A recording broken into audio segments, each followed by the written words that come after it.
শয়তানকে যখন আল্লাহ তাড়াইয়া দিস, শয়তান আসার সময় আল্লাহর কাছ থেকে কিছু মঞ্জুর করায় আনছিল, জানেন তো? দাবি দাবা করছিল না আল্লাহর কাছে।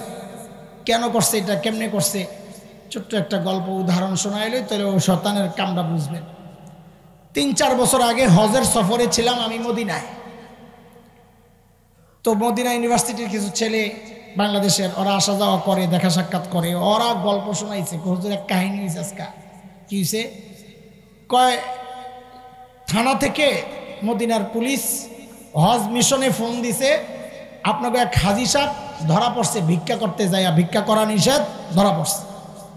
এখন যেহেতু হাজি সাহেব, আমরা এর বিরুদ্ধে অ্যাকশনে গেলাম না, আপনারা ঈশা লইয়া যান, এর দেশে বাড়ায় দেন। তো হজ মিশনওয়ালারা ওই ইউনিভার্সিটির ছেলেদেরকে পাঠাইছে, তোমরা যাইয়া এগুলো আরবি টারবি কয়ে বুঝাই লই। এরা আনতে যায়, যে হে যায়া সাহাব খুব আরামে বইয়া রয়েছে, এর মোহের মধ্যে কোনো চিন্তা, টেনশন, অপরাধ বোধ কিচ্ছুই নাই, নিশ্চিন্তায় বইয়া রয়েছে, যেন হ্যাঁ কোনো অপরাধ করে নাই, সবের কাম করছে। তো বলে দেহি হুজুর, হ্যাঁ হাত দুইটা নাই, হাত কাটা। তো আস্তে আস্তে আরে জিগাইতেছি পরিচয়। তো হ্যাঁ এটাও খুব নিশ্চিন্তায় পরিচয় দিচ্ছে, ভাইজান আসিলাম ডাকাইত, এক জায়গায় ডাকাতি করতে যায়, ধরা পড়া গণদোলাই খাইয়া হাত দুইটা হারাইছি। এখন হজাইলে প্রতি বছর কি করি, কষ্টে মষ্টে হজে আয়া পড়ি, হজে আয়া ভিক্ষা টিক্ষা করি, এটা দিয়ে হজের খরচ উঠতে যায়, যা থাকে সারা বছর চলতানি। কোন সিস্টেম শিখাইলাম, কে আবার নিয়ত টিয়ত করে লাই, আবার আল্লাহ জানে। ভাই এই কাম করো না, ধরা পড়লে শেষ। হেরাই না হজ মিশনে বসায় রাখছে, হেরে দেশে বাড়াই দিব, হের সামান টামান সব আনা হয়েছে, হের মধ্যে কোনো চিন্তা, টেনশন, অপরাধ বোধ একদম নাই। লাস্টে হ্যাঁ কি কয় জানেন, কয় স্যার আমারই কি দেশে পাঠিয়ে দিবেন? হ্যাঁ। তো আমার যে দেশে পাঠিয়ে দিবেন, আপনারা আমারে কিছু দিবেন টিবেন না? কাহিনী দেখছেন? ঠিক শয়তানকে যখন আল্লাহ তাআলা কইছে বাইরে তুই, তো শয়তানও ঠিক এইভাবেই আল্লাহরে কইছে, আল্লাহ আমারে যে বিদায় করে দিবেন, আমারে কিছু দিবেন টিবেন না? তো তোর কি লাগবো?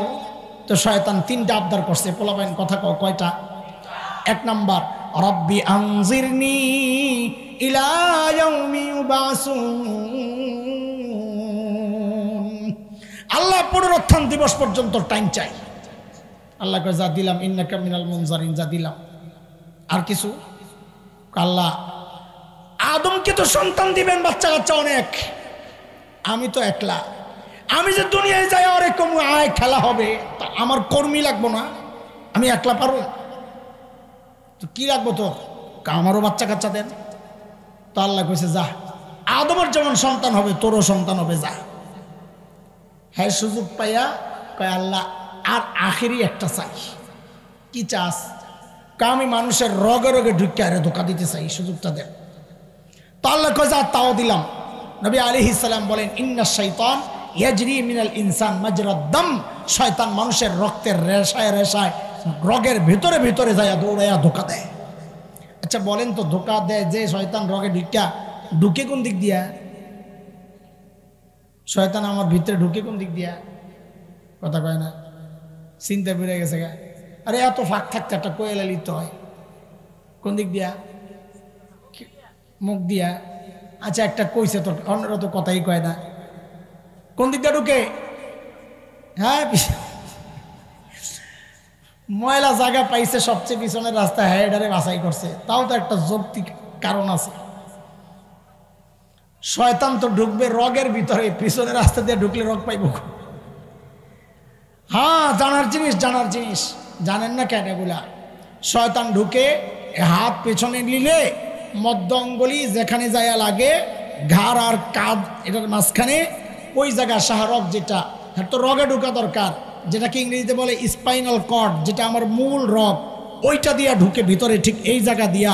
এই জন্যে আল্লাহ তাআলা আমার নবী আলাইহিস সালামকে শয়তানের ধোঁকা থেকে বাঁচানোর জন্যে ঠিক ওই জায়গায় নবীর মোহরে নবুয়ত লাগাইয়া দিয়েছেন, যেন ওই দিক দিয়ে শয়তান ঢুকতে না পারে।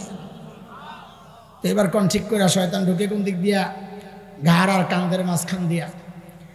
শয়তানের তুই সুযোগ পায়া কয় এইবার হইব খেলা। ক্বালা ফাবিমা আগওয়াইতানি লাআকউদান্না লাহুম সিরাতাকাল মুস্তাকিম।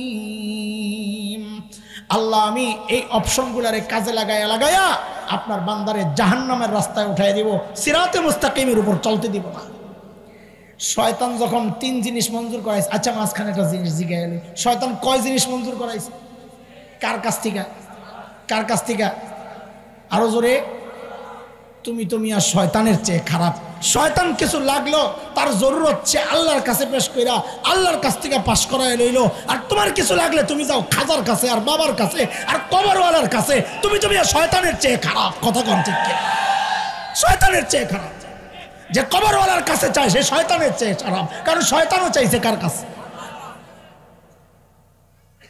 শয়তান